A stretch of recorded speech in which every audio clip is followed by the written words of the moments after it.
Hey, what's up mga kaballers? Maligayang pagbabalik sa aking channel. Halina't pag-usapan natin ang balitang paglaro ni Kyle Kuzma sa Gilas, Pilipinas. At ang balitang nakabuo na nga po mga kaballers si Coach Steve Kerr ng Splash Trio. Tara na't pag-usapan natin yan dito sa Basketball Hotshots.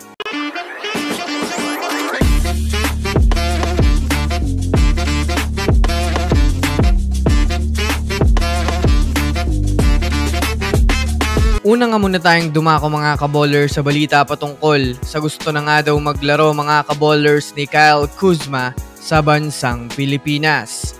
Well, alam naman nga po natin mga kaballers na kagagaling pa lang nga po mga kaballers ni Kyle Kuzma sa bansang Pilipinas. Yes mga kaballers, siya nga po ay nagkaroon ng event dito sa Manila at in-enjoy ang kanyang pagtutor. Inamin niya nga po mga kaballers sa kanyang media interview, gusto niya nga daw mga kaballers maglaro sa Gilas upang i-represent ang Pilipinas. Ayon sa kanya, kapag hindi nga daw po siya mga kaballers kinuha ng Team USA, ay mas gugustuhin niya pa nga daw po mga kaballers na maglaro sa ating bansa kasama si JC o mas kilala natin mga kaballers bilang si Jordan Clarkson. Kung susumadayan natin mga kaballers, napamahal na nga po talaga mga kaballers si Kyle Kuzma sa mga Pilipino, kaya nagkaroon nga po siya mga kaballers ng interest maglaro dito upang ipaglaban ang ating bansa sa mga international games. Samantala, dumako naman tayo mga kaballers sa balita patungkol sa nakabuo na nga po mga kaballers si Coach Steve Kerr ng bagong Splash Trios. Ibinulgar nga po mga kaballers ni Coach Steve Kerr sa kanyang naging interview na mayroon nga daw siya mga kaballers ginagawang strategiya sa kanilang team.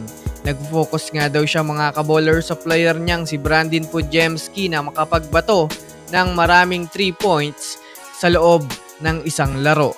Yes mga kaballers, tama nga po ang inyong narinig. Gusto nga po ni Steve Kerr na gawing shooter si Brandin Podziemski, bukod sa bago nilang player na si Buddy Hield na mayroon rin namang mataas na porsyento pagdating sa 3 points na maaaring maging katandem ni Stephen Curry sa susunod na season. At dahil nga po mga kaballers sa ganyang pamamaraan ni Coach Steve Kerr, maaari nga siya mga kaballers makabuo ng bagong Splash Trios na binubuo ni na Stephen Curry, Buddy Hield at Brandin Podziemski.